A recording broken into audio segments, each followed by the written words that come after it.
Mawini, Lisedi, Kanya, Tabela, Sanbonani Babugeli, Abetuzolami TV. This is Indrogazi, Professor Dembe. Silana namhlanje eJohannesburg CBD. Sivakashele kwamuthi yabiwa begogo known by Gogo Dembe, Gogo Navigator. One of my drive, one of my poem or attitude when I speak, I say I'm all about transformation, I'm all about innovation, I'm all about indigenous knowledge in African medicine. So but I'm so excited because Wamuchi it's celebrating Singeneni Babugeni Sizweni Gabanzi Uti Ukukotebe Ukambaki this Wamuchi we are here we are happy and then let's dive in. Come with me Babugeni, because we know that African traditional healing is diverse. And I always say in my preachings, 80% of the population abantu baludaya kumakhambi esintu. So namhlanje sikukwazi kabanzi ukuthi the chemistry le uyiqale kanjani. I thank you. Amakhosini ngonyama, ngolanyama, Dembe, ngala yakhalena khaleli. Kamela bangati. Mlamu. Mlawu wantshela. Ndaba ezitha. Thokoza futhi ngiswele imilomo ibe yinkulungwane ungabiyelela ababukeli ngoba ngizele ivakashi.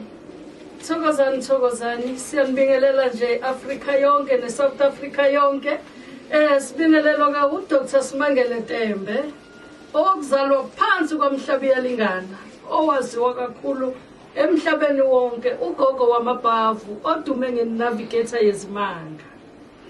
Abeni gogo Dembe namhlanje silana chemist Thokoza kwamuthi uyadliwa kwamuthi uyadliwa kafishane njena we understand ukuthi unyaka celebrate i-1 year celebration yale chemistry. Bongasitshela njengabanzi ukuthi iqalephi izizibe khona ngoba today it's a milestone and in my drive I always say ebantwini sibheka inhlanzeko as a professor Dembe ezindlonga zesizwe one of my mottos is compliance si preserve dignity of African indigenous knowledge system. Sibheka inhlanzeko when I say hygiene, sibheka trust, respect about our African indigenous.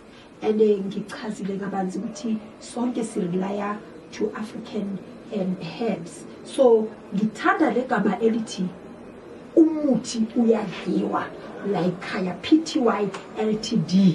So kuqale kuphi le chemist ngoba phela unyaka khona abanye abahlulekayo ukufika endaweni ehlanzekile kanje baze babe le office or i-chemist uqale kanjani gogo? Siyabonga kakhulu Professor uDr Dembe uyaziwa kakhulu eFaraday Multi Market uneminyaka lapha eFaraday wakhulela khona kwaze kwafika isikhathi la ngikhona manje ngaziwa ngisasemncane ngaze ngathola nomendo ngikhona ngoba ngafika ngisahlosa amabele ngivele ngisebenza ngomuthi eFaraday Multi Market eyaziwayo umhlaba wonke. Lakhula ke ibhizinisi lika Gogo Dembe lafika la ngikhona ugogo uyaziwa ukuthi uyalapha unamathwasa ugeza abantu ugogo wenza izimangaliso unamabhavu asiza abantu ihamba iminyaka ugogo agcine seba nodumo emhlabeni wonke. Ngibone ke ukuthi sekuyaphoqa manje ingane zami nonke emhlabeni ukuthi nginivulele enye phela yama chemist indawo ezoba yiprivacy ngaqala ke last year June 16 njoba namhlanje sizohlanganisa unyaka ngitheka ke sihlanganeni sonke ngoba siqeda unyaka sikuleli office la kwamuthi uyadliwa njengoba ugogo esebenza ngabantu abaningi kakhulu kwaphoqa ukuthi ugogo akhule ngokwedlozi akhule ngokwama levels azanitholele ioffice lapha khona enizothula khona ama secret yenu ugogo ngowase Faraday uyaziwa kakhulu. When you say privacy legama leli ngilithanda kakhulu ngoba kukhona ezinye izinto ekumele ziqoqwe emfihlakalweni njengoba singabalaphi bendabuko zinga exposed ngoba ngiyazi laphana kwamuthi market sizohamba futhi sobonisa ababukeli ukuthi lento oyikhulumayo iyiqiniso kangakanani ubuyapi. So ngithanda ukuthi ubone kuba umbono omuhle ukuthi wenzele abantu indawo ehlanzekile indawo ecoqekile gogo iphupho lakho bekuyini mama amaphupho akho bekuyini lento beyizula la emqondweni wakho apart from ukuthi ufuna iprivacy ukuthi abantu babe privacy iphupho lakho mawuqala lento lena yini because we are looking at breaking probably even maybe usunama branch angazi gogo maybe nababukeli bafuna ukwazi mawusungula le chemist amaphupho akho bewathini. Siyabonga kakhulu Professor Tembe, siyabonga kakhulu. Muhle kakhulu umbuzo wakho. Ugogo amaphupho akhe bekuwukuthi nalapha engakwazi khona ukufika khona. Kodwa ugogo ngoba usiza abantu abaningi kakhulu, ngikwazi ukuthi ngimsize wonke umuntu bayagula abantu. Inavigator akekho ngazi ukuthi iyamvusa umuntu oku wheelchair, iyamvusa umuntu oseparalyzed, iyamvusa umuntu kushukela, imvuse umuntu evuvukele. Ngazama ke iphupho lami lafezeka ngempela.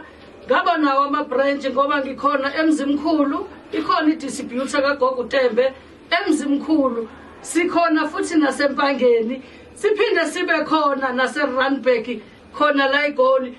Isitoko ke sala ekhaya bayastokha abantu, sikhona nakoKhongo bayafika bavele kwicamera kugogo bastokhe ngoba wonke umuntu siyafuna ukuthi aphile. Into esingakwazi ukuyiposa ibhavu ngoba ugogo usuke efuna ukufaka yena ngezandla zakhe. Siyabonga kakhulu. Siyabonga. This is exciting when I see ituthuko especially on the sides because it gives me joy ukuthi ibone indawo ihlanzekile. That's point number one. It gives me a tick. Compliance, it gives me a tick. So Gogo, when you started a year ago, ama challenges oyowa hlangabezana nawo kule business because remember as an entrepreneur angeke ukufihle you are a businesswoman and I always like to see people bakhula transformer especially abantu bakithi abamnyama and as a black woman that gives me a heads up, you know, and I've googled you and maybe to compliance. I like that you are registered. Your business is registered. Yes. That's one of the important things. That is why when we empower people, we want to see them bayenzani baba nama product abo bathutuga bazenzela insipho. So ama challenges akho kule business mawuqala. What was your most challenges that you came across kule industry, especially yethu ye African medicine? Yes. Siyabonga kakhulu Professor. Ya kule industry ziyabuya kakhulu. Ziyabuya la edlozini ngoba uma umuntu wedlozi usengajikela umuntu oncelena ibele abone ngathi manje wayidlozi lizokhetha wena kanti manje awuzenzeli. Siyazalwa ndawonye. Sincela ibele lodwa sihlale eswini esodwa. Kodwa amadlozi akhetha umuntu oyi-one. Uma yemkhetha idlozi liyakhona ukuthi likuvikele. Liyakhona futhi ukuthi idlozi likuphakamise uma nawe uzolenzela kahle. Njengamanje ziningi kakhulu izitha, ziningi inyanga emhlabeni. Kunezangoma ezindala kunami, mina ngibukeka ngathi manje ngimncane kodwa ngokolwazi ngimdala ngokomuthi ngoba ngikhulele khona emthini nje nasekhaya ngizalwa zinyanga kuze kufike la ngikhona. namanje vele izitha ziningi kakhulu kodwa kumele bazi abantu emhlabeni ebunyangeni akumele simonelane nawe unedlozi lakho nami nginedlozi lami and siyeza nawe sakhe isikhathi ngoba nami sesifikile nawe siyeza isikhathi nawe uzophakama amadlozi angeke phela senzele kanye kanye njengamadlebe embongolo ngoba sizalwa ndawonye siyabonga kakhulu lo mbuzo ngithanda your diversity, your thinking, your approach, your mindset.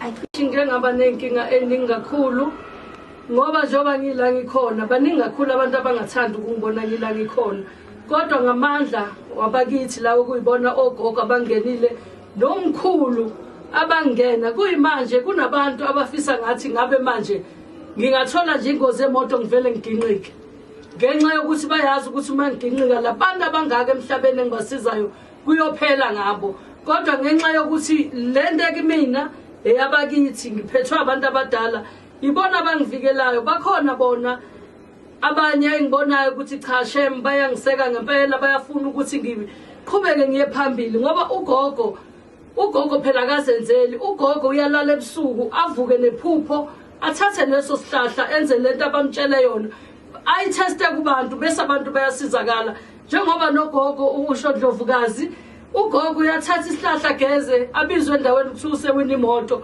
ngingakaze ngenele competition ngimthinde nawe ngesandla sami uhamba uyowina eCasino kuyazenzakalela nama ngazi yingakho ngithi noma ngathiwa bayangifungela kuyofa bona mina ngeke ngife mina lento kumina abantu abangiphethe bakhulu kakhulu bangigadile ngiyohamba mase kufika isikhathi sabo siyabonga so kusho ukuthi gogo uthi uyabuye uthole akahlanzekile uzophila kanjani hlanzeke nenhliziyo yakhe uyangithola gezeke inhliziyo ngoba ungawuphatha umuthi wazi umuthi kodwa mawubopha inhliziyo naloyo muntu omnikayo ngane yami ngiyatshela ngeke aphumelele so nje umuntu uphiliswa indawo ehlanzekile first point of departure indawo eclean indawo ene-compliance indawo ene-dignity ene-respect uthola ukufudumala uyangizwa gogo so siyabonga sicela ugogo asithorise and then bese siya kwesinye isicabha sakho then we proceed to a proper interview whereby we find out the depth inside about ugogo imvelaphi yakhe. I thank you. Sicela usithorise indawo yakho sibona ma-shelf ukuthi izinto zakho zibeke kanjani then proceed to another program. Siyabonga. Siyathokoza.